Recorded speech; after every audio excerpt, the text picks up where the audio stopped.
অনেক রকমের জিলাপি খেয়েছি, তবে আমার কাছে মনে হয় রেশমি জিলাপিটাই সেরা। এটা এত ক্রিস্পি হয় আর রসালো থাকে, সেই সাথে বানানো প্রসেসটা এতটা সহজ করে দেখিয়েছি যে কেউ বাসায় বানিয়ে নিতে পারবেন। এখানে চাল নিয়েছি 1 কাপ আর মাসকলাইর ডাল নিয়েছি 1/2 কাপ। আপনারা চাইলে আতপ চালও নিতে পারেন। পর্যাপ্ত পানিতে কয়েক ঘন্টা পানিতে ভিজে রেখে দিব, তারপর ভালো করে ধুয়ে ব্লেন্ডার করে নিব। মিশ্রণটা যেন একদম স্মুথ থাকে এরকম করে ব্লেন্ডার করতে হবে। এখানে 1 টিস্পুন সোডা দিয়েছি আর স্বাদমতো লবণ। এখন হাত দিয়ে এভাবে ভালো করে ফেটে নিতে হবে। এই কাজটা একটু সময় নিয়ে করতে হবে। আর একটা বাটিতে পানি নিয়ে চেক করে নিতে হবে গোলাটা ঠিক আছে কিনা।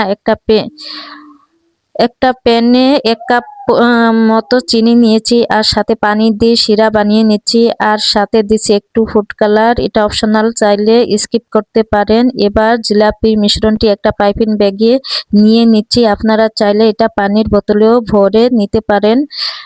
আর একটু চিকন করে কেটে নিচ্ছি যাতে রেশমি জিলাপিগুলো চিকন থাকে। এখন গরম তেলে এভাবে ঘুরিয়ে পেঁচে দিয়ে নিচ্ছি আর অপেক্ষা করব ক্রিস্পি হওয়া পর্যন্ত। তারপর গরম শিরাতে দিয়ে দিচ্ছি। আর এই জিলাপিটি বানানো এত সহজ, আজকে